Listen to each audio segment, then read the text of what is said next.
ends up in the environment being discarded because waste management systems are under the impact on the pollution in the environment. Let me pause a minute for welcome. Of the materials and packaging solutions and alternative applications of plastic is, I think, on the rise here. Is the discussion around producers' responsibility for companies that are not in the production of the packaging or plastic, etc., but in the production of the product that is being packaged that uses those plastic solutions. For example, food and beverage manufacturers.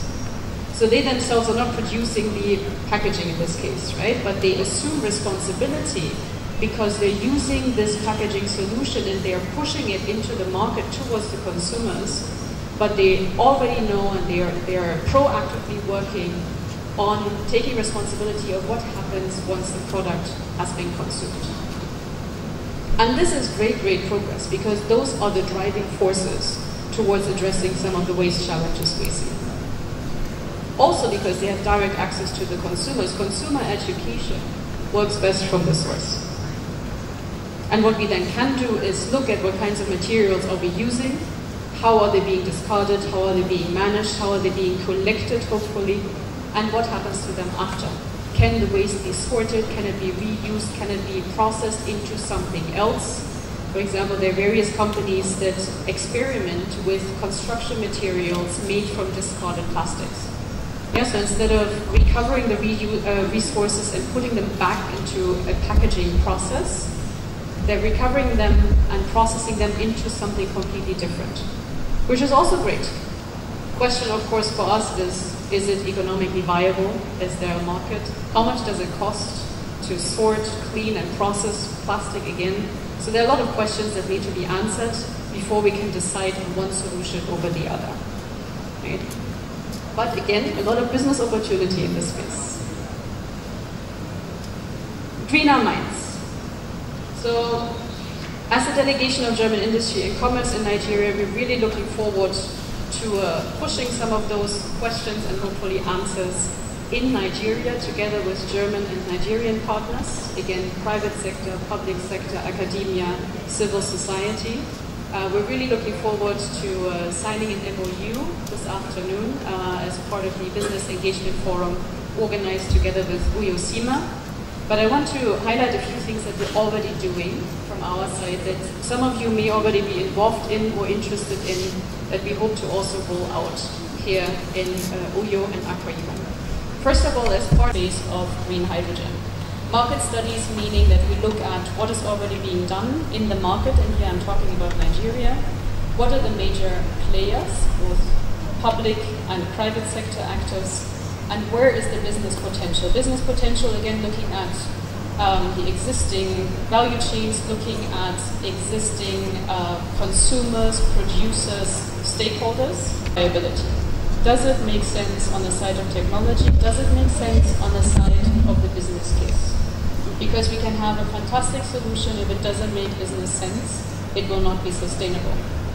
Yeah, so we look at all these things as part of our market studies. Again, we're already running market studies in waste management, circular economy, green energy, and especially green hydrogen. We are currently working with around about 15 companies from Germany and Nigeria on various aspects of green energy, water management, and circular economy in different locations. Activities are in Lagos as a business hub and also because our office is there. And as I said, we're looking forward to expanding our portfolio to Accra. And a big focus, and this has to do with our German experience. Germany is, I think, well known for their dual vocational training programs. So we focus a lot on building capacity in companies by a mix of on-the-job training and classroom training. And we also do that in areas that feed into more sustainable, for example, in solar technology. And we're about to roll out in 2023 a training program with partner companies in the space of circular economy and energy efficiency. Two aspects here. Energy efficiency focuses more on industry operations in-house, analyzing what is happening in a production facility, for example. And the other part is circular economy business, so really developing business models or working in companies that have a focus on circular economy solutions. So both are part of our focus for next year. Program of training of trainers. Again, in 2023, we're rolling out a training program in Green VET, so Green Vocational Education and Training, with a training of trainer component. And we're also deploying a program together with GIZ that is called the Climate Experts. Climate Experts is actually a training of consultants, program experts, the so-called climate experts, to then go out and consult with companies how to improve not only their production processes, but also their other operations to make them more sustainable. All of this feeds hopefully into something like a certification program to certify companies on their sustainability, on the sustainability of their operations, to then also make them more attractive, especially for international investors that are increasingly looking at the sustainability performance of the recipients of their investment. And then, just like today, of course, we organize a lot of events, seminars, workshops to interact with as many partners as possible, to understand the market better, and also explain what we have to offer. Some of you may be aware that just 3 weeks ago, we concluded our very own West African Clean and Trade Fair conference in Lagos. This is a conference that is already 10 years old, but took place in Lagos for the very first time as a physical event. Because 2 years ago, unfortunately, because of COVID, we had to run it as a virtual event. But this is a combination of an industry trade fair and a conference that looks at water, clean energy, and circular economy solutions, and always with business perspective. Right? Does it make business sense? We're looking forward to having the next West African Clean Energy and Environment Trade Fair and Conference in Accra next year, and then again in Lagos the following year. I would invite you to come to Lagos on this occasion because it is the business center still, and it will be a lot easier to have everybody gather there instead of Uyo maybe then a few years later.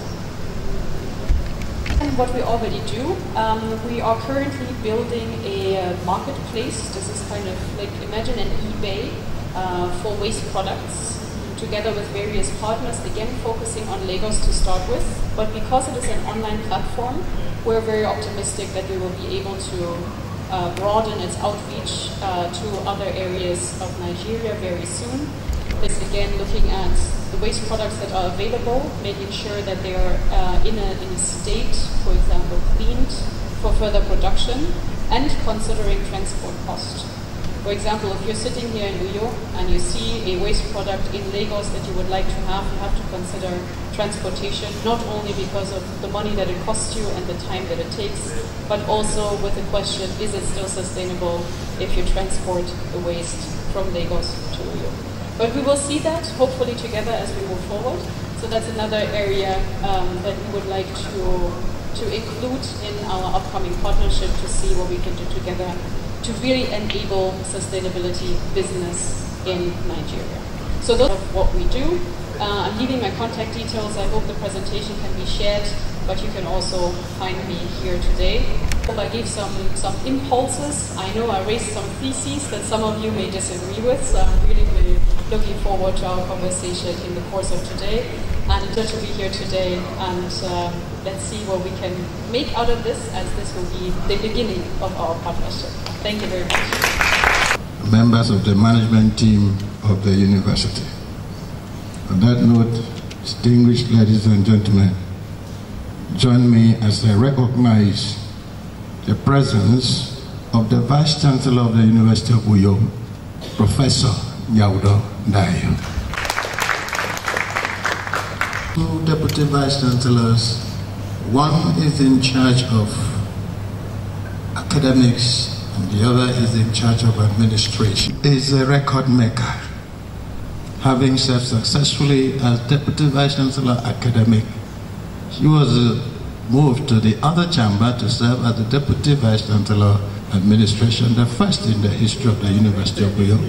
I'm talking of Professor Enoidem Osara.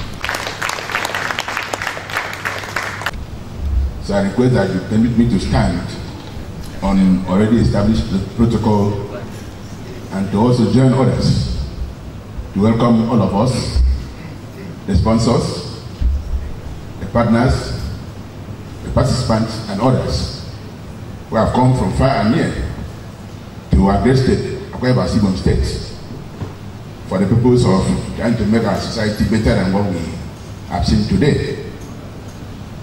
Let me also apologize strongly for coming in too early. I think I came in too early. Is it too early? You know, on Mondays you need to address few issues and then so that you can also take up on one. So I hope my apologies are accepted. I appreciate the sponsors of this very wonderful event, the partners, and of course the participants for sparing time to come and think together so that I can help our society. I want to acknowledge and place on record that the theme of this forum, this engagement, is very apt, considering where we have found ourselves today. Circular economy, activating greener minds among academia, industry, and government practitioners.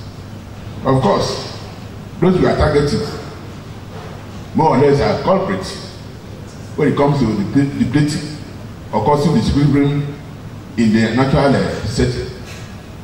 And so coming together to air our views, share our opinion and experiences on how to bring back our economy to what it should be, or to help to sustain the natural equilibrium that we have found ourselves as created by nature, is something that is worth commending. So I commend all for thinking in this direction and also taking action in this direction. I don't have any doubt that by the time we finish, that the communique that would emanate from this interaction will help change the system. Of course, circular economy is the way to go. Not linear, no, not linear. Of course, we know that linear is inefficient. When it's circular, the tendency to recycle is there. Am I right? So good. And of course, for us to think green economy. So I'm sure those who have the opportunity, like Mrs. Kat, I hope I got your name right, highlighted, will help us to come up with something that will pave way for us to be happy wherever we have ourselves. A lot of waste here and there, climate change, of course, an attendant effect which is more pronounced, has been more pronounced this year in Nigeria than some other years. All this are justification why we should come around and form a forum to think of what to do. So I want to also commend the Center for Research in the University of Uyo. Director, are you around? Let them know that I'm talking about you and your center. Very wonderful. I want to place before you and others seated here that University of Uyo will continue to partner with others, will show commitment, whichever way is possible, to ensure that this, what we are having today, goes beyond today, in ensuring that our goal, our mission, our mandate, as given to us by God, as things in our mind, or even put forward by our action, are achieved. I know God will help us to do that in Jesus' name. Amen. So thank you very much. All the participants, I know that it's going to continue tomorrow. Am I right? Yes. You continue tomorrow. If I have time, I will still input time to be here to see how it's going. But I know that it's going to be very successful. I wish our friends who have come from far, I am sure that you are in Akwa Ibom State for the first time. I think so. Have you been here before? Okay, I better surrender. They said I've been here. So I wanted to request that they would taste our menu, our delicacies, our food. You know? Let them eat ekpangukwo. You know ekpangukwo? Let them eat that one. Give them a fisherman's soup. I'm sure when they leave, they will not forget about you in a hurry. Thank you very much and God bless you. Professor Iwabowo, Akwa Ibom State University. All protocols observed. Thank you very much, Catherine, for the wonderful presentation. I was just so many.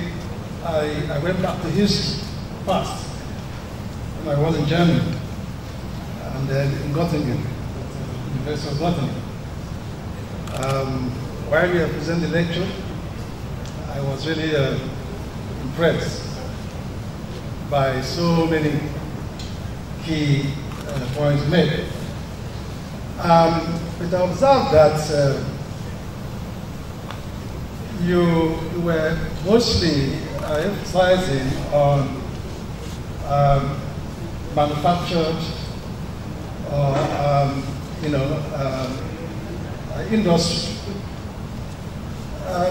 We live right down here in the south, adjoining the ocean, marine, and then little or nothing was mentioned about the marine resources, especially the bioresources.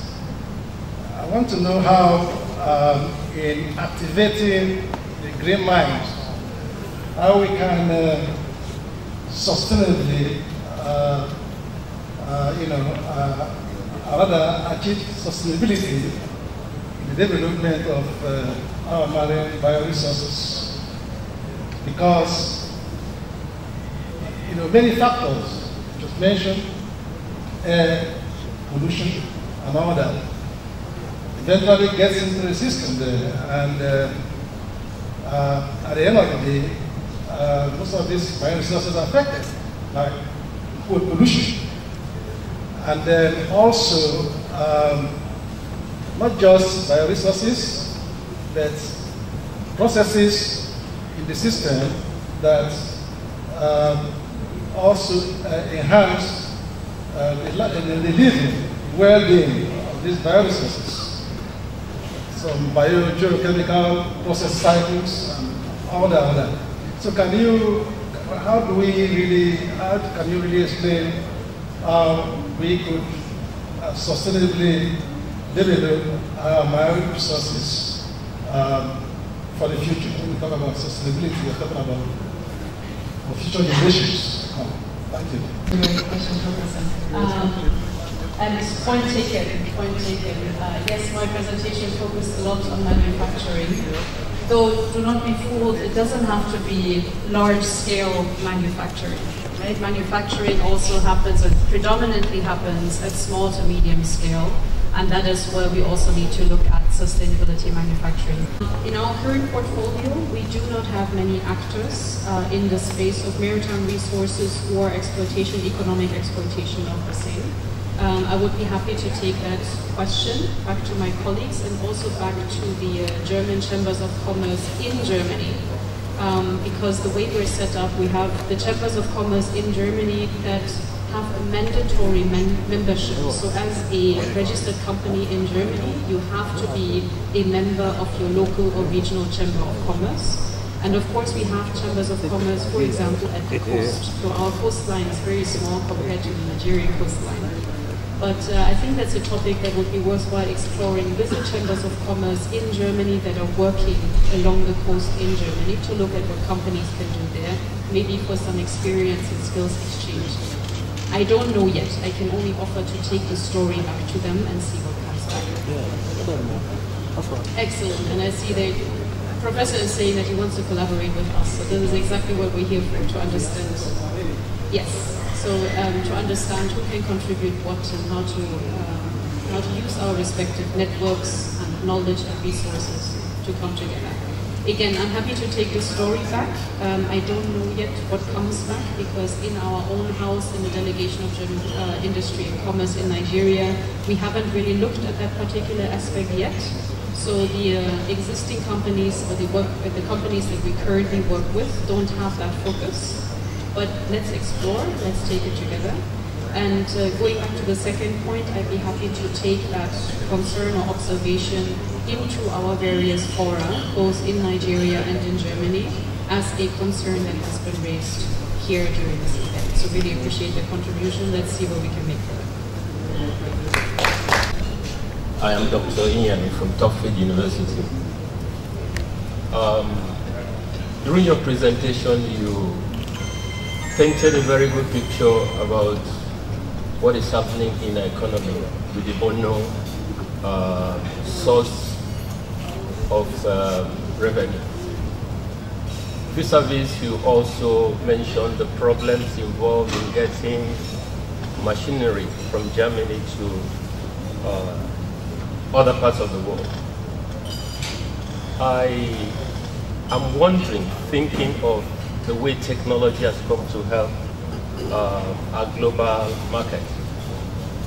In Uyo here, I know of some companies who invested in German machines in the area of printing.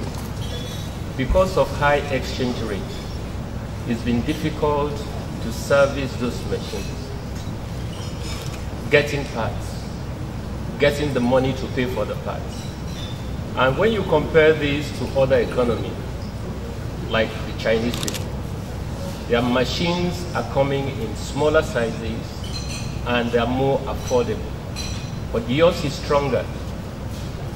Has there been anything within,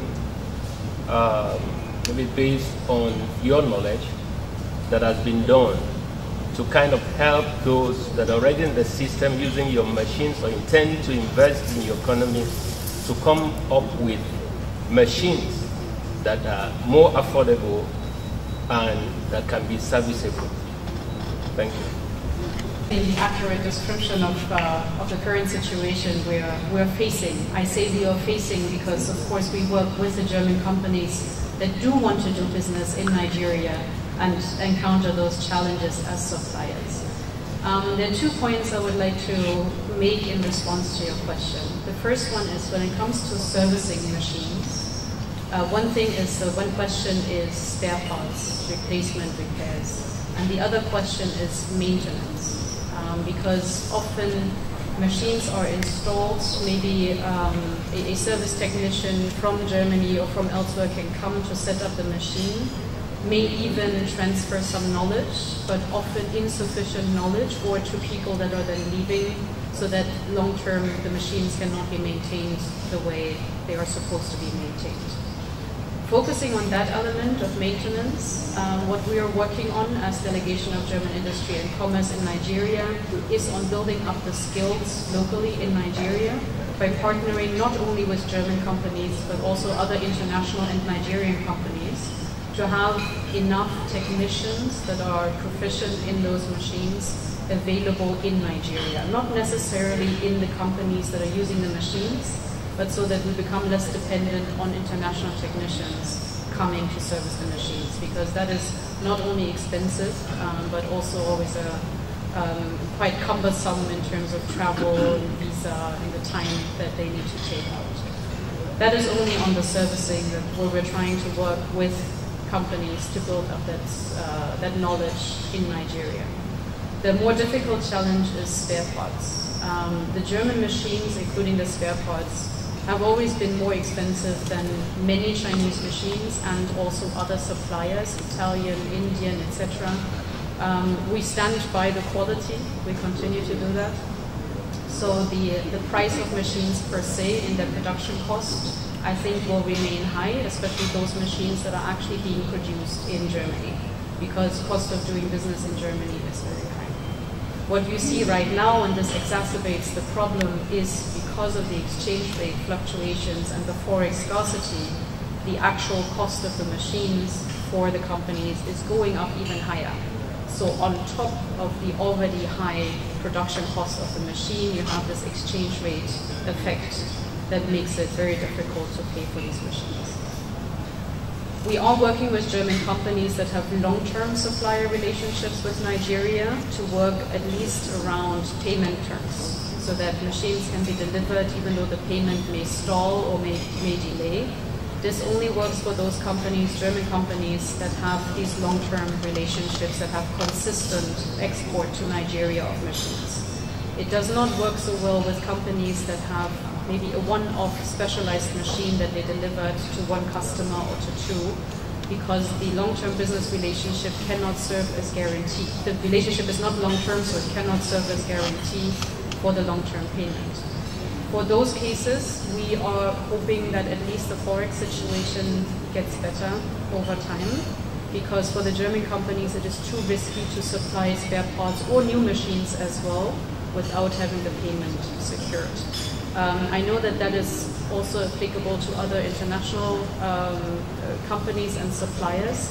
In the space of machine manufacturing, it affects Germany in particular because of that quality segment of German machines that are more expensive than others, but also, yeah, hopefully more reliable in the long run. As you also rightly mentioned, this is not only a problem for Nigeria, but it is particularly exacerbated here because of the Forex and exchange rate situation.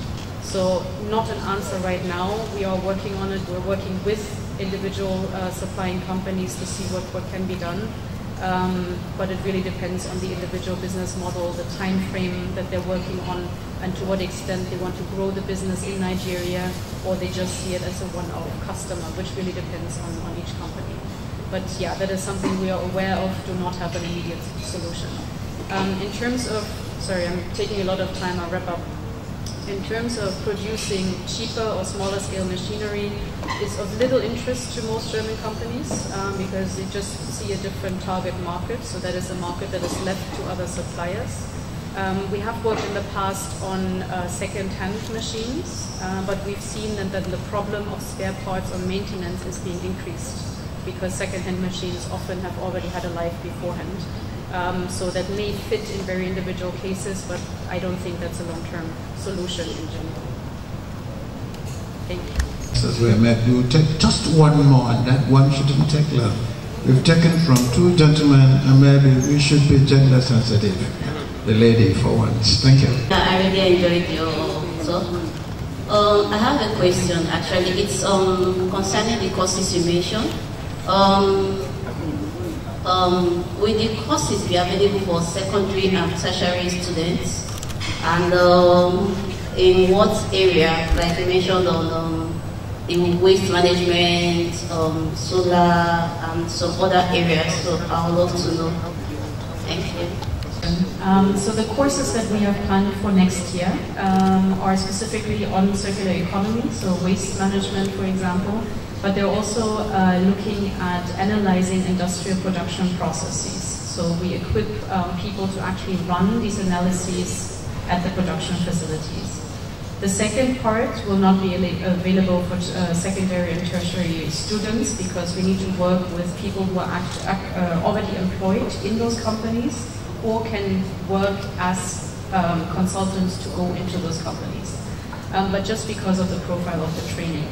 In the space of the circular economy and sustainability training, we will start working with our partner companies, German and Nigerian companies, to train their own trainees and their own staff. But we would be more than happy to explore options to broaden that outreach.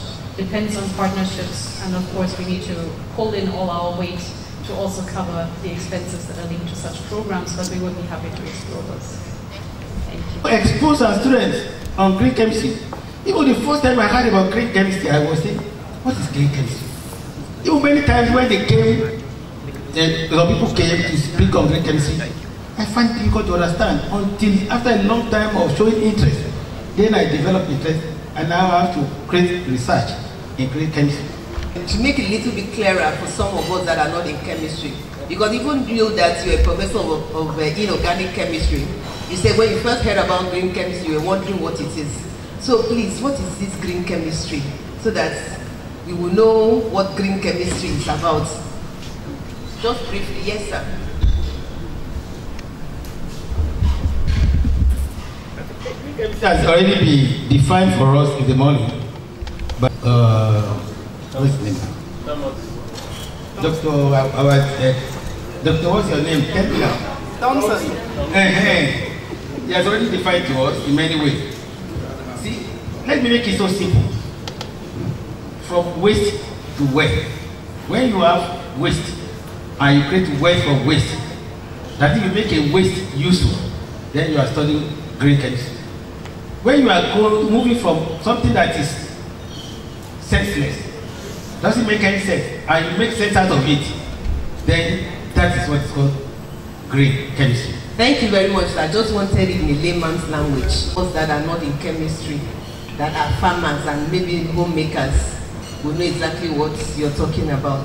Mr. Michael Effiong, one of the things that Prof said is that green skills, acquisition of green skill is possible if we have interest and of that. As the president of the Science Teachers Association of Nigeria, Pipe State Chapter, what is the role of STAN and other teachers union in this conversation of green, green skills, sustainability, and all of that? What exactly are you doing? It's like you have motivation. Is there no motivation? What exactly are you doing to make sure that the students at the secondary level actually invite those green skills? You can use this. Very much. So when we talk about green chemistry, it is there in what we call STEM education. In STEM education, we talk about science, technology, engineering, and mathematics. And in the science and technology, we try to bring in programs that will bring in students from the cradle. What I mean by cradle, students from the primary education, introduce them into green chemistry by introducing those things we feel it is waste, just like we did last in South Korea when Akwa Ibom State presented a team of young scientists at the national level, and we were lucky that our project see the light of the day at the federal level, and it was selected to represent Nigeria at the international level. This green chemistry came to play, where we now turn the land that we feel it is not good for cultivation into an arable land. I am talking as an agriculturist, that all the things that you say it is a waste, we try to bring them in and teach the students on how to manage them and turn those waste into wealth. That we made it to South Korea and all of that. I think that's worth applauding, for goodness sake. Akwa Ibom State, we are going places. Finally now to Mr. Thomas Oguniro. As the MD of a large conglomerate, you consider the possession of green skills a necessary requirement for employment? If yes, why is that important to your conglomerate? Good morning, everybody. Honored to be here once again. I would also like to give you a brief idea of what Big Dutchman is doing. I think a lot of people have seen the name, you might have heard of it. Big Dutchman is a manufacturer for technical livestock equipment, meaning everything concerning livestock, feeding line, drinking line, housing equipment. We are in Nigeria for over 15 years now. Market leader with a very strong commitment here in Africa, and especially with a special focus on Nigeria in developing the agricultural industry. So having said that, this goes also in line with the idea of green agriculture. And yes, you are very right. We have started to consider also green skills when we are looking into our recruitment processes. But nevertheless, we are still at the very, very beginning point. Big Dutchman is always known for a big player, that we are always working with the big farms, so on and so forth, which is not entirely accurate, because we do also take care of all small and mid-sized farmers in the country.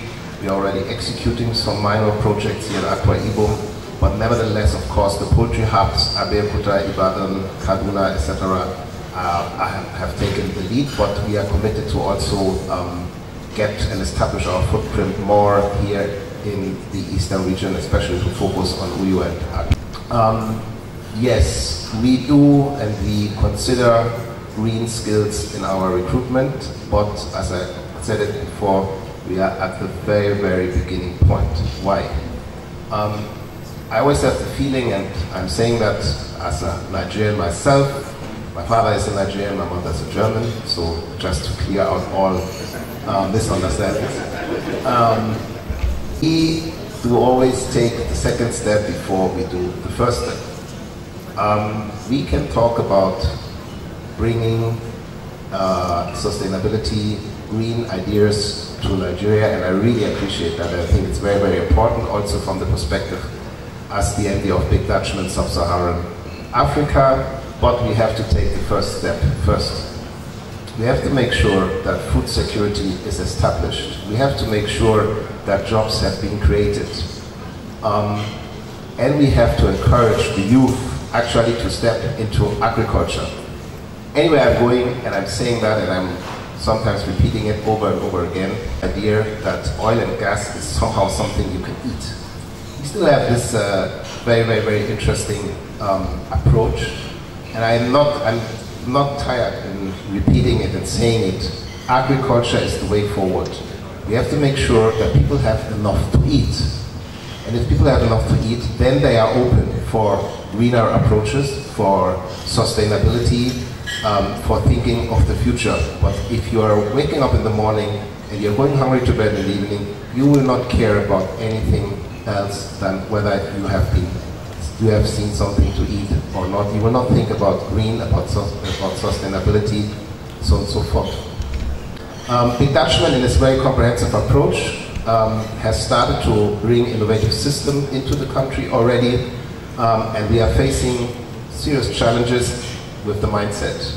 Not only when we are recruiting, because sometimes even when I'm joining the recruitment processes, some of the candidates will just ask me, but why green? Why do we have to think of how to treat the manure of the chickens? For example, if you have a chicken farm with 50,000 layers, you will produce something like 20 tons per day of manure. A lot of farmers do not know what to do with it. They will just actually dump it or even flush it into the stream nearby. We are trying to get the idea, or to deliver the idea, that if they treat the manure to certain systems, they can actually use it as fertilizer at the end of the day. But it is a challenge. Because profit, scale of economics are not very well implemented. And what we are trying, and we are keeping on and trying to pursuing or to convincing our clients and our farmers in the nation to exactly go for that in order to make also agriculture more green. And by doing that, we also try from day one, whoever is joining us, our training program is very successful here in Nigeria, and I would like to take a little step back, referring to the questions that I've heard before. Yes, there are challenges in getting forex, and there are challenges in service and maintenance, but we as Big Dutchman, I can let you know, we have a fully fledged service team here on ground, consisting of 30 trained engineers, supervisors, all Nigerians, who have, of course, been to Germany, trained there, and now they are coming back, and now we are following the principle, each one teach one. So out of these 30 colleagues of mine, we are able to service the entire sub-Saharan area at the moment. When I took over office here 5 years ago, was to import labor from abroad. That is not possible. We have to stop importing expatriates from Europe, from wheresoever, into Africa, and then executing the jobs, making a horrendous money. That's part of being green, actually. That is the carbon footprint. Exactly. Bringing people from outside to do jobs that you can. And also to encourage our young colleagues and our young students here and our young apprenticeships who are working with us, that one day they will actually achieve this. And I can let you know, I'm very, very happy to see my colleagues nowadays flying to Ivory Coast, going to Congo, going to Niger, based on the knowledge and the knowledge transfer and the educational training we have provided for them. It's a paragon, and it is difficult, but we have to start somewhere.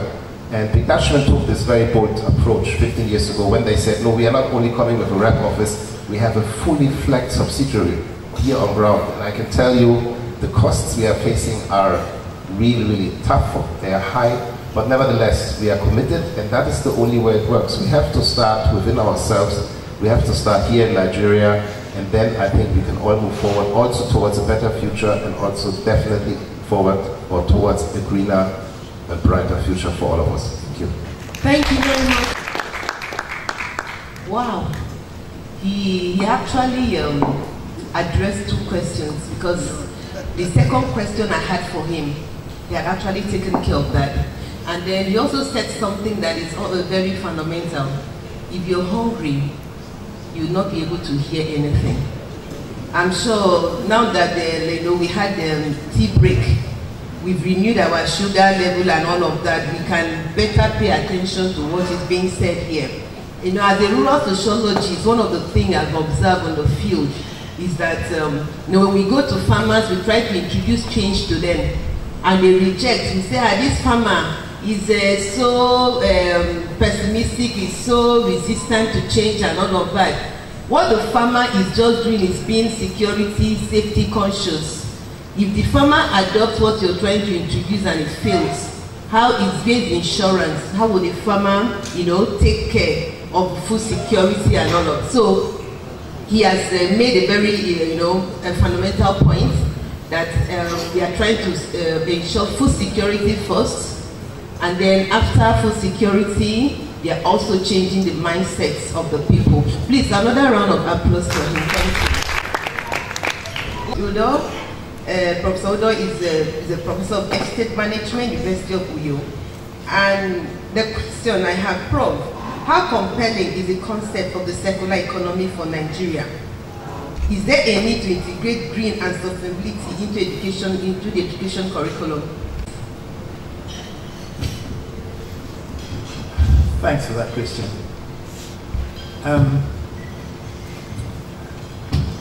I am going to take you on a very brief tour of the environment, nature.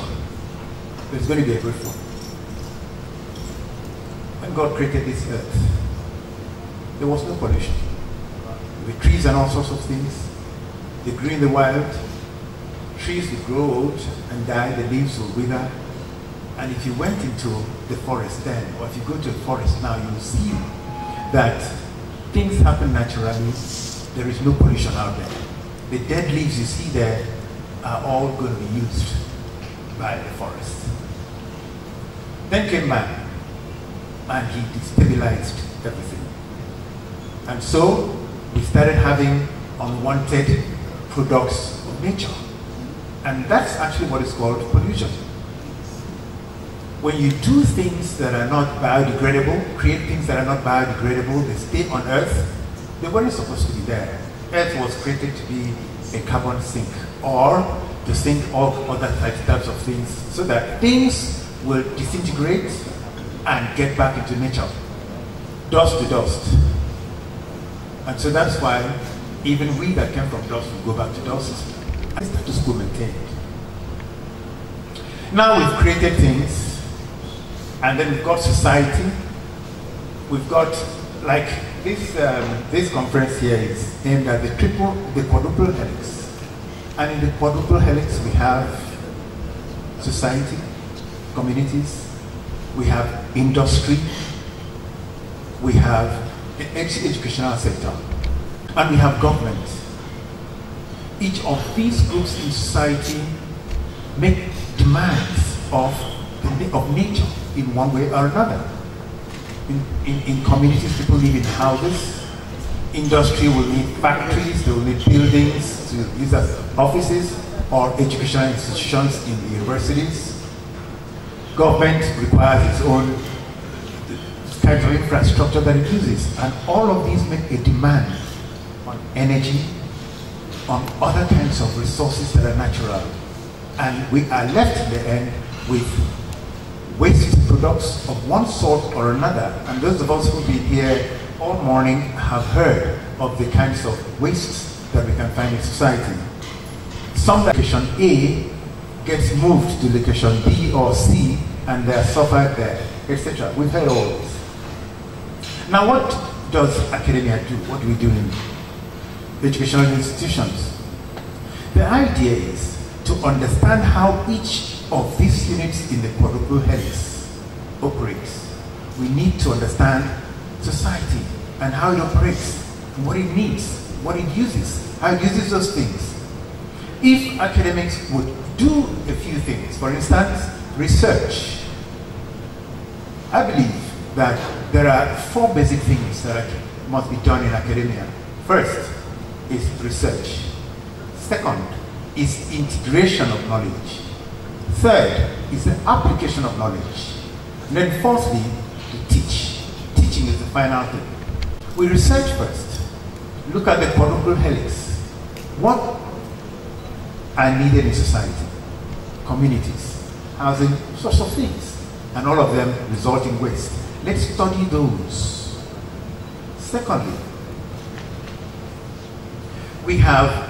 having studied that, we have to see how to integrate the knowledge we have acquired into how society should work, or the various arms in the triple helix.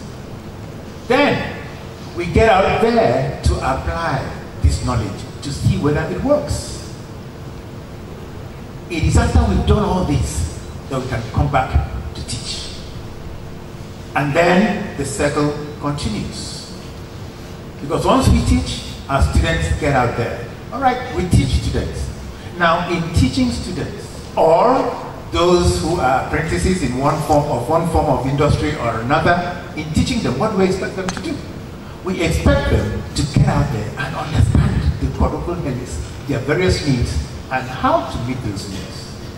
How are they expected to meet those needs?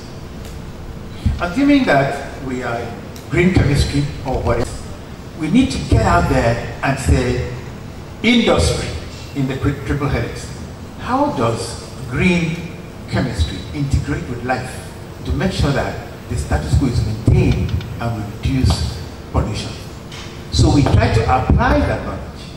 But you see, in teaching, we have to understand that a lot of things goes into teaching. For instance, the NUC curriculum for 2002, the BMAS, introduced something new.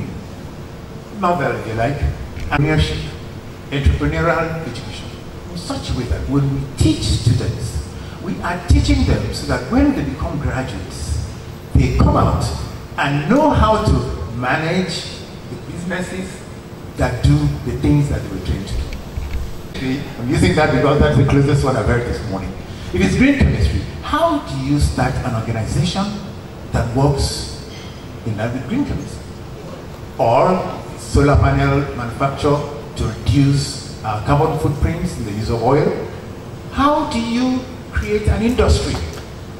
You might actually not create something as big as what my brother has, but you might create something that services his industry. If you understand what he does, you might figure out a small niche of what he's doing. And go on to him and say, do you know we can help you to facilitate one aspect of your business? And that might be a relief to him, but it will be an employment to you and the application of that knowledge for you to gain a living and to help reduce carbon footprint, etc., and for us to have green living. So I shouldn't stop there. I'm sure we can have another opportunity. Thank you. Glad you feel like clapping.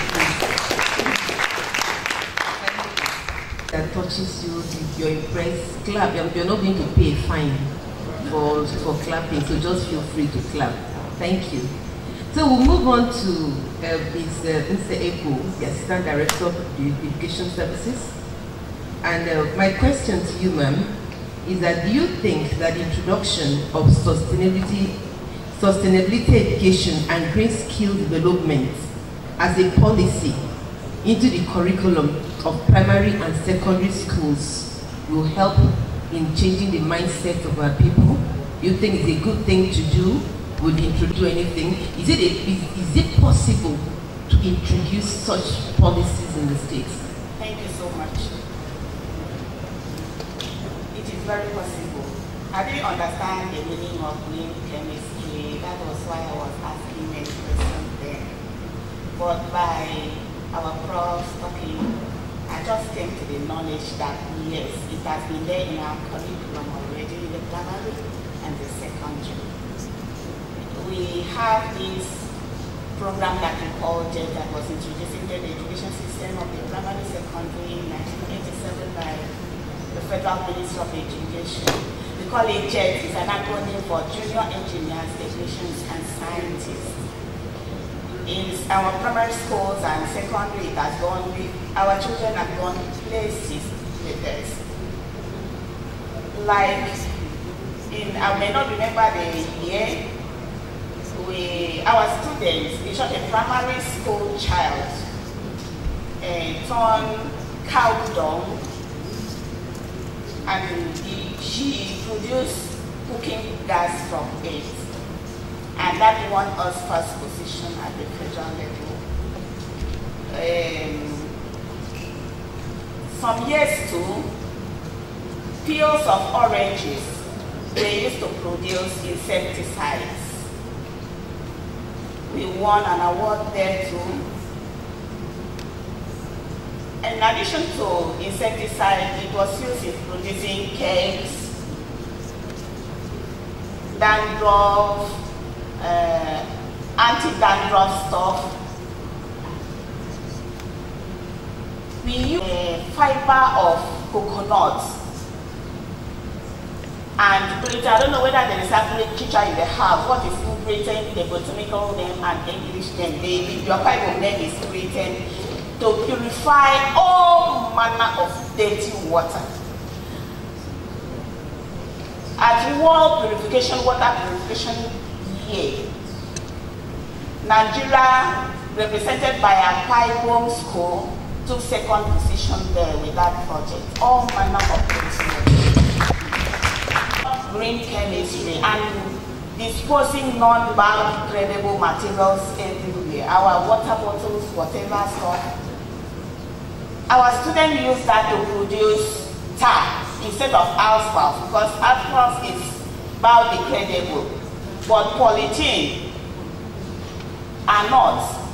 So we use that to tar our road, and we won an award to the government of Nigeria to try it at least on our road because we have incessant rainfalls here. If you could use that on our roads, that most of the time that a road will be tarred after 3 years, it will go bad again. That will not happen. I know everything that has an advantage must always come with disadvantage, but I think it has more advantage than disadvantages, and many more. I didn't know I was going to speak on this. I would have searched my books. The thing just came in, but let me stop there so that I may not make a mistake. Thank you very much. Give the audience opportunity to say one or two things before we come back to our panelists to give us their last line on the way forward. Remember that what we've been talking about is green skills, sustainable education, and we've been asking questions and answering questions along the lines of: is the academia, industry, government ready for a circular economy? How prepared are we? What are they doing right now? What should they be doing? What are the challenges? And how do we move forward? I'll take one or two questions or contributions from the audience. I've seen many hands. Okay. Unfortunately, I'm not sure I'll be able to take everybody, but I'll take the first 5. I saw this hand first. 1, 2, 3, 4. The lady. 5. So 2 ladies and no, 2 ladies. There's a lady here. There's another lady there. I want to bring chemistry. I want to understand that as a practice. I want to see it as a practice. But the way I'm hearing discussion going, it's like a subject.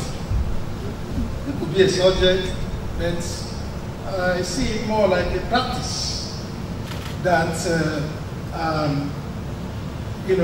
we now for the future, now and for future generation, should start tailoring our youths, our students, right from the early stages, maybe secondary school, primary school, and then secondary, primary, university, and the awareness getting to the larger audience, that is public awareness of a particular practice, a practice that the environment, whatever you're doing, we are trying to do should take cognizance of the environment, its effects on the environment. Now, if that is the case, then, and then we're talking about the curriculum, I should see it as, a practice that takes into cognizance so many disciplines, disciplinary courses, like subjects. I don't know if I'm clear and understood. That we put together in a way, maybe when it comes to design the curriculum, put together in a way that when we now administer to our youths, and then they will have that mind, develop that mind to start doing things sustainably.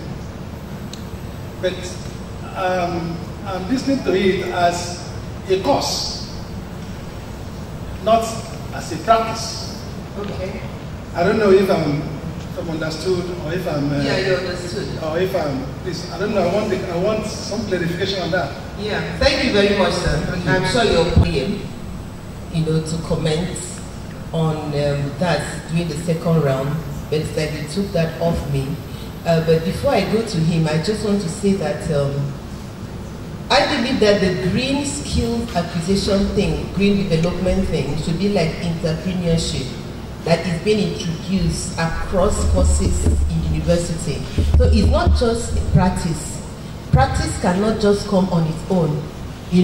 For now that you're talking about bringing in from the primary, catching the children young, so it has to be introduced into their curriculum, so it becomes part and parcel of them. So as they grow up, they know that whatever course you're studying, you have to go green. You have to acquire green skills. I don't know if Prof wants to add something to that. I know my professor is in analytical chemistry, if I'm not mistaken, or environmental, environmental. You are not? Okay. Because when something is polluted, that's a waste already. When you remove that impurities from it and make it pure, then you are doing great chemistry. It's great chemistry. So the thing I can just, sir, you want to say something? So that's great chemistry already. When you make something that is polluted and make it pure, there's nothing you do in this world without even mention chemistry. It's already chemistry, because all these materials we wear, they are all chemistry. All the action we are taking, they are all chemistry. Because there's nothing you do that has no one element or the other. And that's why we created a periodic table for all these elements. No element you mentioned that is not in that periodic table. So which means that anything you do that comes from negative and become positive, it's great chemistry. It's very simple. You have to create your idea, develop your research that nobody else has ever done.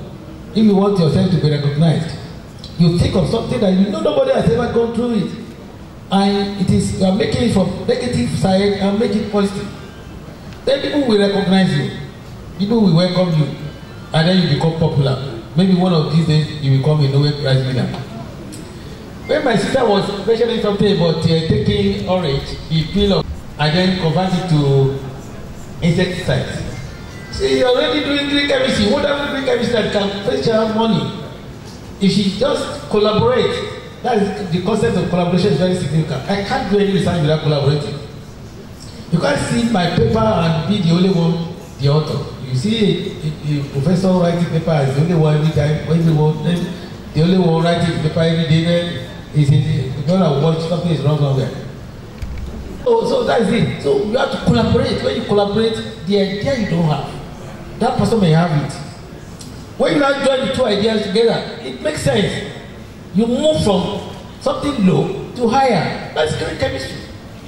So I think that's all I can say for now. But let me add this, because I may not be given the opportunity again.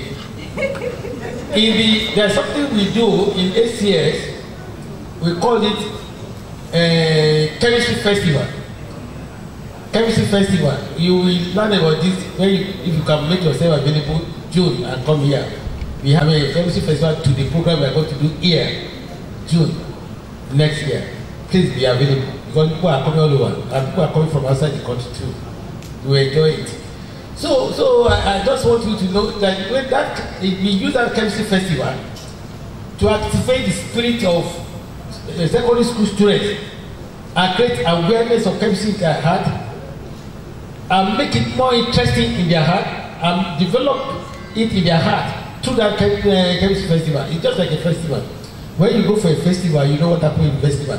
Everybody see one thing or the other that are new and so on and so forth. And when you see it, you pick your own, the one that made very good to you.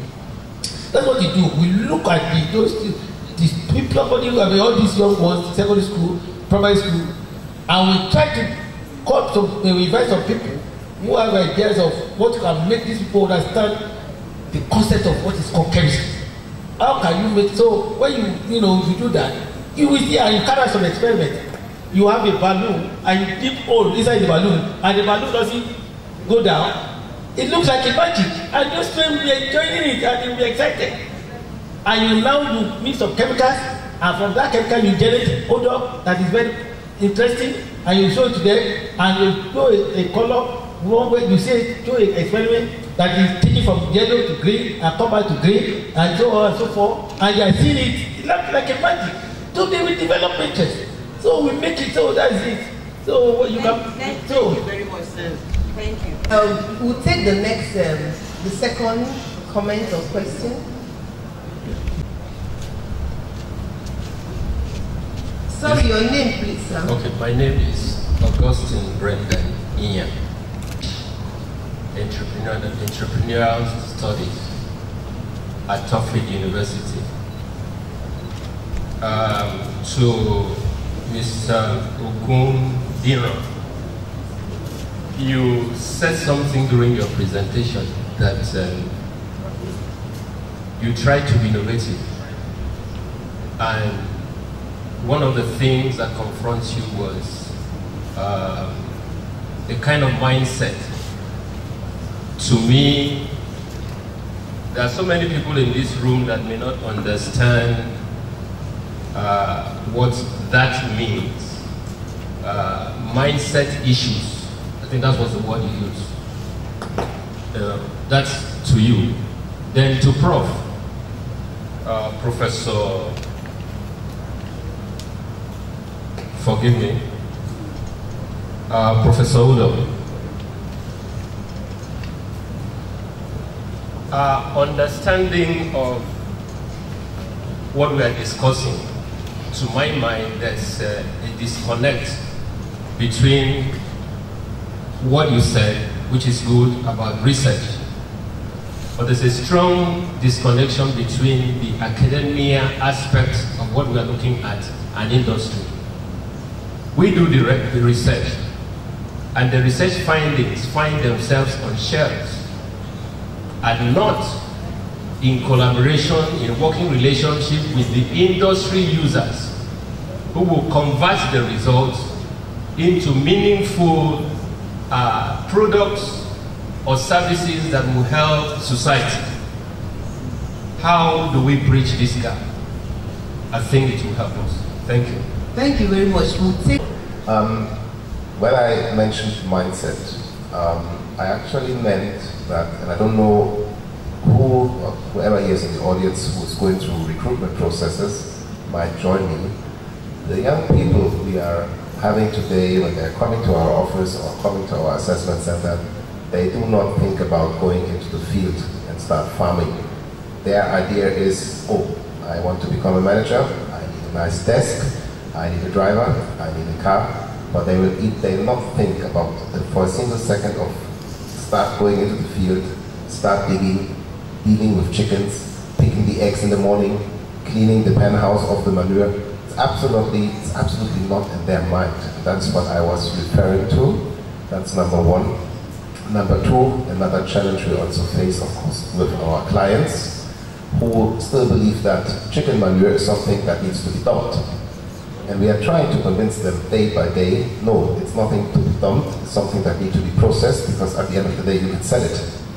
So, going back to my statement, the mindset is a challenge and it needs to be somehow treated and it needs to be paid attention to, but especially for our younger generations, for the people that are growing up, this idea that oil and gas remains superior in the world and especially here in Nigeria is wrong. Agriculture is the future, and therefore I think we need to encourage and we need to work on that and try to convince younger generations to join the agriculture industry, not only because it is a very interesting field, but it's also a very, very, very,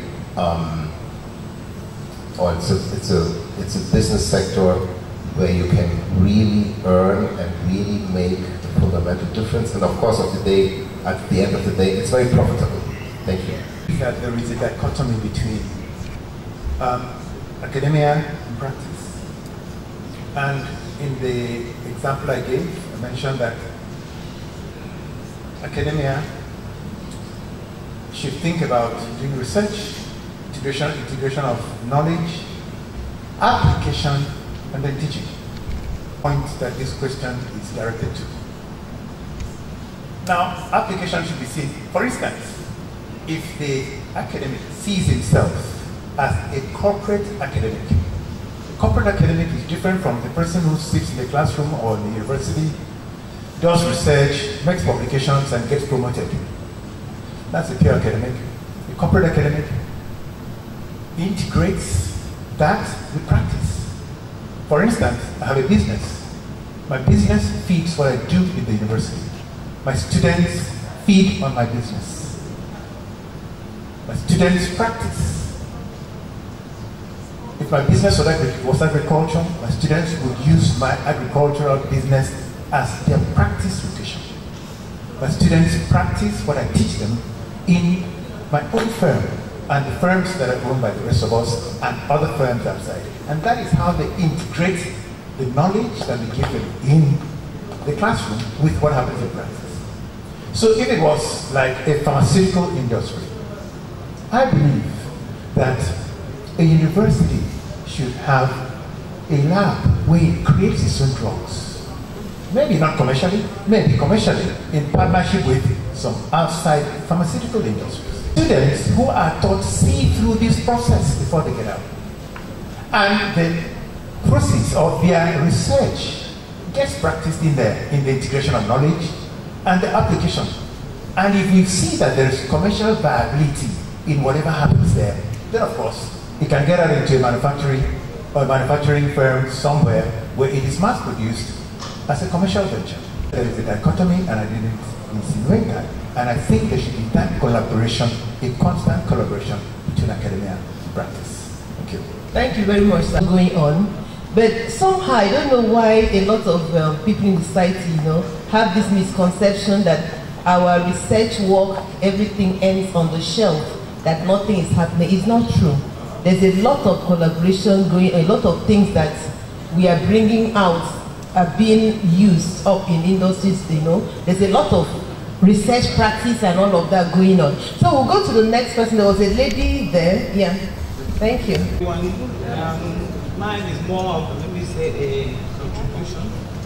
In the primary school now, what we have is basic science and technology, which is, if we're going to incorporate green chemistry from the primary to the secondary,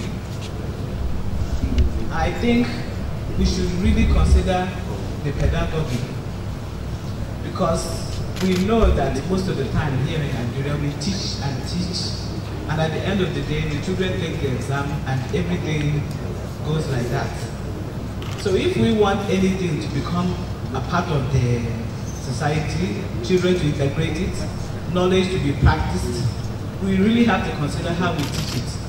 We know that the two they have mentioned here, which they will elaborate, but we know that UBEL, I am a master trainer for UBEL, and we know that they have imbibed the UNICEF methods of teaching now in our primary schools, especially in basic science and technology, where children are involved in activity-based kind of training. They're completely involved. So, and there's this method that they developed, the Y project, UNICEF, where aspects of the curriculum which align itself to sustainability, are highlighted by the teacher while he or she is teaching the regular curriculum. So they call children's attention to aspects of the curriculum which is aligned to the green chemistry or sustainability. And that is the teacher incorporating it in the existing lesson they're doing. That is a way of bringing it into the primary school curriculum, but still it can be brought in. And then there are certain activities that the children do at that young age, like a sustainability day, a day that you create awareness about this kind of a thing. If we really want these things to be practiced among our children, similarly in the secondary school level, it can also be brought in that way, integrated into the existing curriculum where the teacher brings in activity-based method of teaching in which the children we call their attention to aspects of the curriculum which is in line with green chemistry, in line with sustainability, and bring in activities that they will do that will relate what they are learning to the real world, what is happening. But in the higher education, we still have that problem, that we lecture these children, pedagogy is important, we lecture these our students, and at the end, that subject becomes something to take an exam, and then eventually they pass and they go and they don't remember anything. So we really have to look at the pedagogy. If we will be bringing in anything sustainability, we want the children to integrate it, the students to integrate and become part of their life. The way we teach it is very important. The normal method of lecture is not there. So I remember what Prof said about, I want to recall what he said about entrepreneurship. The way the government has taken the entrepreneurial development so seriously, in that they teach it in DST, and the children are now they go to the field to act upon what they learn and get skills. That is the way we're going to take teach sustainability, for it to have an impact in our society. We should start creating awareness, sustainability days, field drive, recycling days, recycling drive, activities like that. And then this course should be integrated into GST again, if it is very important. Let it be part of GST. Let us have activities that will bring awareness. This awareness that we're talking about, it is not there yet. So it is not there among our youths, among our parents, or maybe it's not there. So if we don't bring out activities outside teaching sustainability in the classroom and take exam, we have to bring activities that will align what is happening in the class to the real world. The children will do it, and any time it is being introduced, pedagogy, the way it is taught should be considered. Thank you. Thank you. The last speaker for the contribution. Part of it is what she has said. But we know that these green skills or sustainability that we are talking about, if we want it to be part of the younger generation, we cannot have it if it is not integrated into the curriculum, just as she said. And two, we know that there are people that are supposed to teach, whether from the primary school even to the university. And these are teachers. And you cannot give what you don't have. So what do we do concerning the implementers or those that will teach these students? And I want to say that there is need to integrate it into the teacher education curriculum. Because if it is not there in the curriculum, I have been a teacher, and you know that Nigeria is examination center.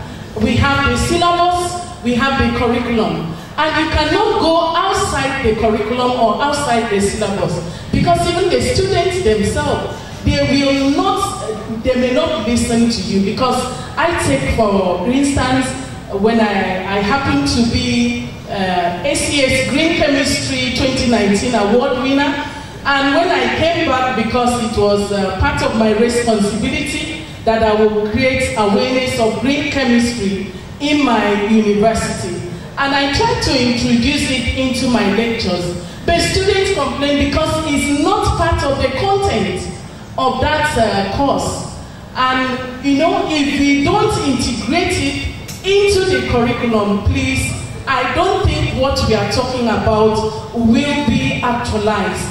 I want it to be a practice because I am also an advocate of green chemistry practice. Thank you very much. Putting it for the students because you cannot give what you don't have. In fact, that's one of the questions that I had planned to ask Mr. Michael Effiong, because as science teachers, what are you people? How are you motivated? Do you have what it takes to actually handle this? And I think she had answered that question. It's not included. It is not included in the control. You want to answer it? Oh yeah, they come. If you are prepared to teach, especially at the basic education level, you must come down to make sure you develop the skills and the teaching methods that will harness both the grammar education and the practical education. What I'm saying here is, for instance, in the class I teach, we have nutrition as a course or a subject or a topic in animal science. As you are teaching nutrition, you know that you start from what is nutrition and you now pass down to, you now go down to how do you formulate the feed that you use in breeding your animals. Because without the animals, we are talking about food sufficiency and sustainability in Nigeria. When you teach blah blah blah blah blah the theory aspect of it, the next aspect is there. We call it activity based. You bring in all the things that you have taught, the formulation method, and most importantly, you employ the green chemistry in it. The green chemistry aspect of it is where you now bring the non-conventional stuff to replace the conventional feedstuff. Just like what we did last time, you know, in the agrarian society, in the agrarian communities, those days in Oguitu, in a local government area, they used to discard all the rice bran and the rice husk. But today, green chemistry has made us to understand that we can harness all this and bring this unconventional feedstuff that we used to discard and make it a feedstuff that will, you know, bring out nutrients into feeding our livestock. This is what we practice in the school. You try to show the students, create a time.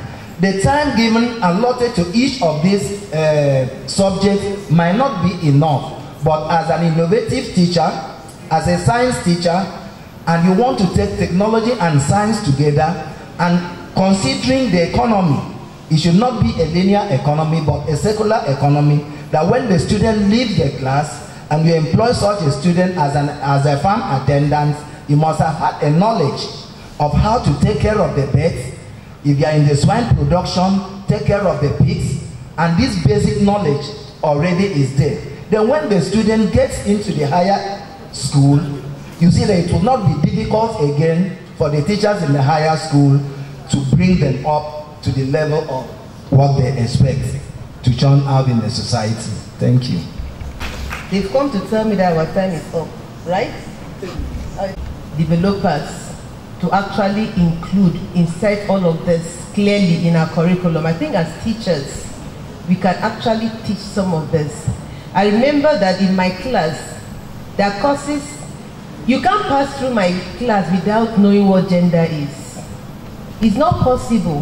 Whatever I'm teaching you, you get to know what gender is and what the advice, what the the challenges are. So we can always do that. You know, you can't pass through my class without knowing about climate change, whether it's in the curriculum or not. Teachers, we have a way of introducing these things, making sure that that our students get to know about things that are happening, whether it's in the curriculum or not. So no student will come and tell me, Professor Valerie, there's no gender in our curriculum. Why are you telling us about gender? It can't happen now. So we'll move to, like we've been told, our time is fast spent. I think we have 2 hands there. I have from the media. Please, I'd like to direct mine to Assistant Director of Educational Development Service. While she was talking, she talked about the fact that our students have gone on international outings and have come out top. And my problem here is the fact that they were able to make something out of like the orange peel, made insecticide and all that. They won the laurels and then they came back. My question is, what has happened after that? What are they doing with that? Have we brought them into the industry? Are they in the, or the government? Has the government set up something that these children can do something with it? What's their awareness? I think there's no between the government, the academia, and the industry. After all this, if these people are made to produce this insecticide, which we know how expensive it is, and we know that we are faced with malaria every now and then, mosquitoes here and there, we know that that's a viable market. So what are we doing to help these children to even make money from that? So does it just end in going to win an award and then they come back? What is happening? Please, we want to know. And then I also feel that more awareness should be created. The television is there. I work with the television service, and I believe that if these children are doing this and they are producing it, let's have maybe a 30-minute program or 1-hour program where they display what they are doing. We can have a market for them. We sell those products. Let's make it a big deal. I think it is not enough to just go and win an award and come back without doing anything. That's my contribution. He said something about I stand to be corrected. Curriculum? No, okay, not this one. The other one, the first lady that talked about activity-based thing. Well, ours is I should say we are in an examination level thing that when you read the course to pass examination. So most times, those activities we will think they will give us patents. If not patents, at least they will encourage us. Like most times the federal will tell us, bring it to Science Expo. We'll go there and we'll win an award. Sometimes like Nobel's International School won an award that they gave a patent. Up till today, nothing is done about it. So that's the fact that we are. They will promise that they will take you to places after that, and it will just end there in their talking. So what else? Now that you have given us assurance, please, before I leave, I will get a number, your own number, so that I will talk to my boss. We see how we can call those students back and do something. Thank you so very much. I hope she was able to address your issues you raised. And there's somebody that, please give him a microphone. The early morning introduction. Because if you look at the definition of green chemistry, it's a way of doing chemistry that doesn't harm the environment or human being. So generally it's a practice. But that doesn't stop it from becoming a course, because you can teach that practice in school. So green chemistry is a practice, but of course you can teach that practice in school. Thank you. Thank you very much. It's up, but before I release the panelists, just one last thing, just closing remark. It's 1 minute each. We'll start from Ms. Epo. 1 minute. Just that any other time, anything like this is organized, that start from NERDC should be here. It is very necessary they hear this, because we are not the curriculum developers for them. They set the curriculum to us. If they were to be here, I would have been very happy. I say it is, I love it. And apart from gathering like this awareness should be taken to schools. Not only here, to primary schools, to secondary schools, to seminars to teachers. Because it should not only stop here, we should raise a larger awareness. Thank you very much. Thank you very much. That's why we very much. Definitely, with the support of the academia, we from the industry side will have or will see things going easier. If students have been thought about sustainability, green approach, hopefully also green agriculture. I'm even not sure if there's an agriculture facility at the University of Uyo. I do hope so. It would definitely help and support us in providing food security in Nigeria. We are always open for partnerships. We do that already with 1 or 2 universities in the country, where we, as from the industry side, supply or provide certain systems so that the students in the agriculture department learn from day one about how to handle animals, how to use systems that are long-lasting, and then at the end of the day, once they are done with their academic time, and they might then also venture into their own agricultural business, of course, all the time with our support. Thank you. I look forward to a day when universities will have incubators in all their departments. These are units where they try to explore the findings in the universities and to make sure that they can practice what they preach. And they should use this as an opportunity to attract industry, to partner with them, to create what industry can take out into the wider world, to create money, and then to create a green economy for the country. Incubators is the direction that we should look at. It's where the meeting point between academia and industry. Thank you very much, Professor. If you understand the principles of green chemistry field very well, we as teachers, I say university teachers, should not be afraid of strike. It is during strike you make your money and enjoy your life because of the application of your green chemistry, knowledge. Anytime government says strike or declare strike, teachers declare strike, I feel so happy because I have time now to apply my knowledge to make money. So that is the time I enjoy myself and I make a lot of money through that. You see how far I have now. In about a month's time, they come and see me.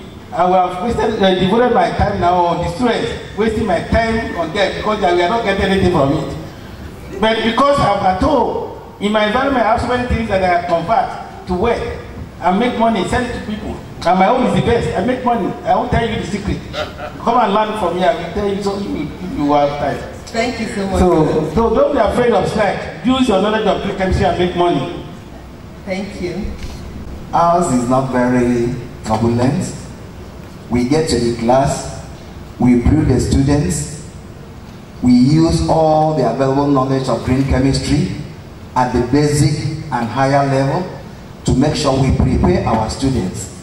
But I'll still urge my science teachers all over the state and beyond Akwa Ibom State to please be innovative. Include those things that you feel will make green chemistry sustainable in our teaching. So when they go over to the universities, they will not be found wanting. Thank you. Thank you very much, ladies, and come to the end of this session. And we've been able to gather from everything everyone has said that sustainability education is possible and that development of green skills is also possible and that it will however be made easier and faster with the support of governments, industry, and corporation. Thank you for listening. Please let's give them a round of applause as they go back to their seats.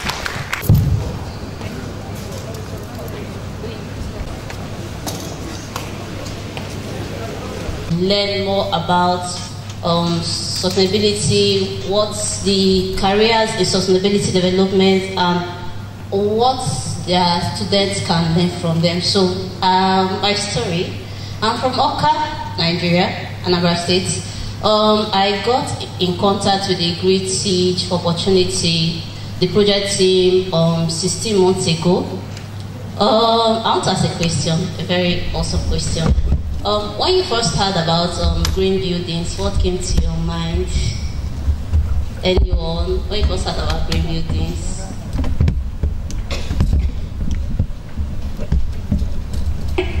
participate from the crowd. Anyone?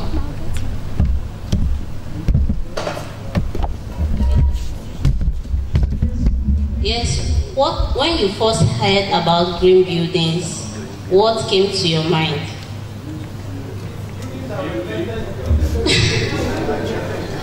Yeah. Okay.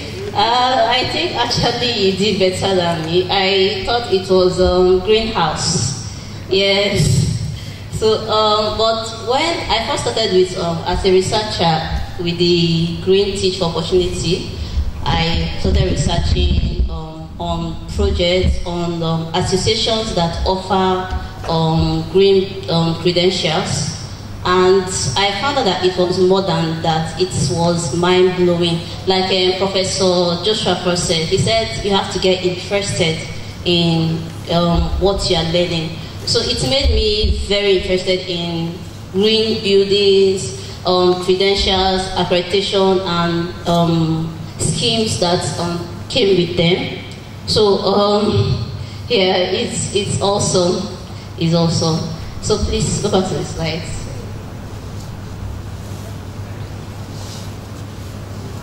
Yeah, so our founder, Ms. Julia Keneri, she wrote a book on the topic Ecodemia in 1995, and two of the largest sustainability development education surveys and co-organized projects at more than 2,000 colleges and universities. So our definition of green skills at GTO, we define green skills as the fundamental knowledge, abilities, and values that equitably and effectively design places, products, and systems with well-being for current and future generations in mind. So we got these are proposed definitions.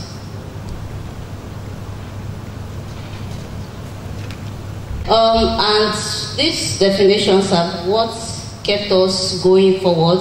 But who are we? We are not just from a particular place. We are everywhere in the world. We are from Brazil, Belgium, Nigeria, UK, Costa Rica.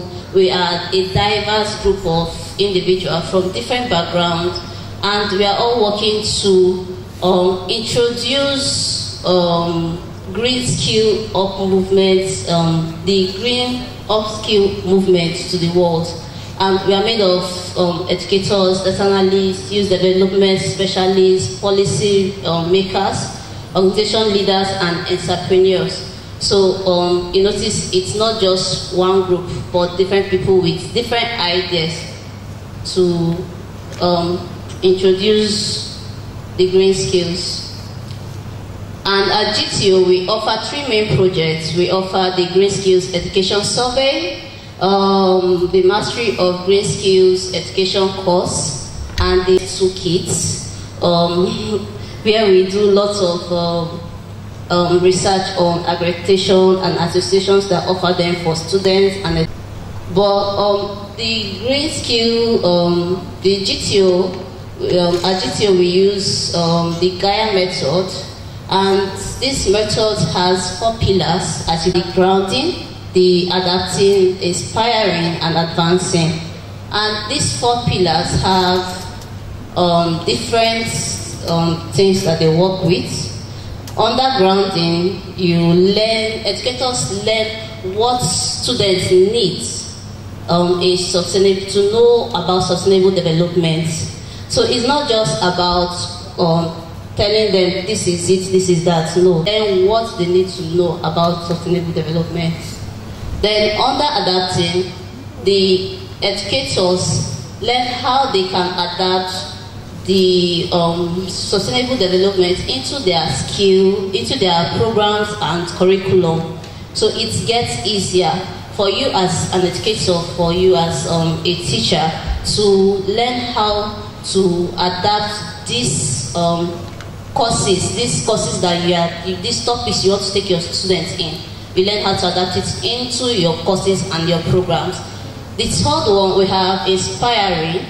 Here we help educators make presentations to governing bodies and authorities for when they need support, and yes, when they need support, we help them to make pitch deck, business cases, teach them how to do it actually, not help them. Yes, we teach educators how to do it. And we have the advancing. We help educators and their students learn. Here they set goals, they learn about what lessons, what team projects they can go for, and everything that involves sustainable development. So it's a very, very large course, and it's actually still in the process of being produced. We are having design charrettes, and we meet every other week to make sure it gets out. Well, we have the green skills survey tree. So we've gone through survey 1, survey 2, survey 3, and the purpose of this is the survey of green skills education is designed to help fill a gap in knowledge about trends, barriers, motivations, and opportunities related to green skill. So we are looking for knowledges, looking for trends, the trends, the barriers, motivations, and we've discovered through our survey lots of barriers. And actually, we have a survey here for you. I don't know, ushers, please help to share it out, or if you've done so. Okay, thank you. So we'd love to have get your feedback so we can collate the results. And this is like the background of everything we've done. We've shared it in this presentation, so I think you can look at it after the meeting, after the event. So yes, last question. Just you can take this moment to ponder or share with your fellow seatmates, or you can also write it down. The first question is, what do students know about the demand for their green sustainable development skills, even if they are studying subjects beyond environmental science? Like if they are studying economics, what they know, can they go into sustainable development? If they are studying maths, if they are studying English, what can they go into? The second one, what methods and pedagogies are your favorites for educating and inspiring students that they can make a difference, secure good work, or start a business? And the third one, what resources do you need as an educator to help you prepare students and work with employers at the local, regional, or global level, or as an employer to meet your talent needs? So what support do you need? So please, you can just take a few moments to share with your neighbor about some of these questions. I know we've said a lot about it. I've really learned a lot today. I've learned so much. Like, for example, when Mr. Thomas was talking of the recruitment method, and it brought to mind when my mom started her poultry farm. I came back home for a break, and I visited her. At first, I was very disgusted to pick up. It was somehow disgusting to pick up the chicken feces and give out the food, give out drugs and stuff. But she had to travel, and she had to put me through everything. So after that first week, I think I know more about chicken than her. I had to start packing their food, giving out their water, and yes, my dad is a farmer, so he usually does all this manual stuff. So my mom carries the feces, and we have trees in our house, so we put them there as manure to be able to help in the farming process. So I understood when he said that. So please just take this moment to ponder our host concept. Thank you for your feedback. We had a panel session on sustainability education and green skills development. And from the session, we could get that we need for many of us, green chemistry or sustainable chemistry, it's new, especially in the primary and the secondary sector of education. So we had questions or contributions on how do we integrate it? How do we teach these students green chemistry or sustainable chemistry at their level? Many of the resources have been shared. The ACS Green Chemistry Institute is a good place to start with. And we have webinars for educators. So as a teacher, as an educator, you go attend the webinars. These webinars will help you and with green chemistry to understand the concepts of green chemistry. And also, we can now, after that, we can now go on and understand the green chemistry curriculum. ACS has developed a curriculum on green chemistry, and that tells us different ways in which we can integrate green chemistry into what we are doing. So whatever we are doing, for instance, for the children in the primary school, it will be mainly activity-based. And green chemistry works hand in hand with chemical security and chemical safety. So the children have to understand that you have to work in a safe environment, and for you to work in a safe environment, you need chemicals that are essentially harmless or not very harmful. So at that level, we can make it activity-based, and then as we go on to the secondary school or the high school as it's called, we now teach them more on reducing waste. I know that as at now, when we teach practical chemistry, we are so concerned about, in secondary school, high school, about the volume, where I could tell you use 25 ml volume. But at our primary school level, we can start with 10 ml because we need to reduce waste. And then we have this habit in our schools or generally in Nigeria chemistry that our waste, we just dispose of the waste down the drain. So we must start getting acquainted to how can we reduce this waste. For now, we cannot, many of us cannot go into recycling except you have, maybe you are generating solvent and then you also want to distill your solvent and all. But at our level, let us learn to reduce the waste and then learn to also teach these children how to use renewable energy resources. For instance, the school that did competition in using orange peel as a pesticide, let them know that that is renewable, and then because we generate the orange peel as a waste, but we go further to also teach them the effect of maybe pollution from the pesticide. Because something I have realized is that industry also wants you to go beyond just the product formation to the effect on the environment. So you've done the pesticide, let us see what is the effect. That is another step that can be taken up maybe with the higher education, the university, to go on and further it. When it is in that stage, then I believe industry may partner with us. Then we now go to the university level. Dr. Sampson, who spoke last, talked about integration. They have actually integrated green chemistry into the undergraduate curriculum. And I believe those of us here, we are privileged, we will be privileged to have the curriculum, he said so. So let us look at it and see how we can also go the same way. While we look at it and see how we can go to the same way, we can now try and see how to approach NUC. Because we know that NUC is what gives us the benchmark and they give us whatever the demands will be.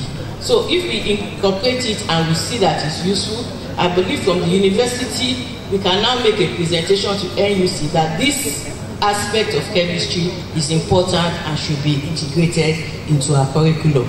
So as we wait for the resources and share the resources, we should also keep our minds thinking about what we can do. In addition to the ACS, the Royal Society of Chemistry also has resources on green chemistry, and Beyond Benign also has some resources on green chemistry. So let's leave here, go online, Google to this website. Let's learn, acquire more knowledge, and be able to pass it on to our students, because I know that green chemistry is the future. Thank you very much.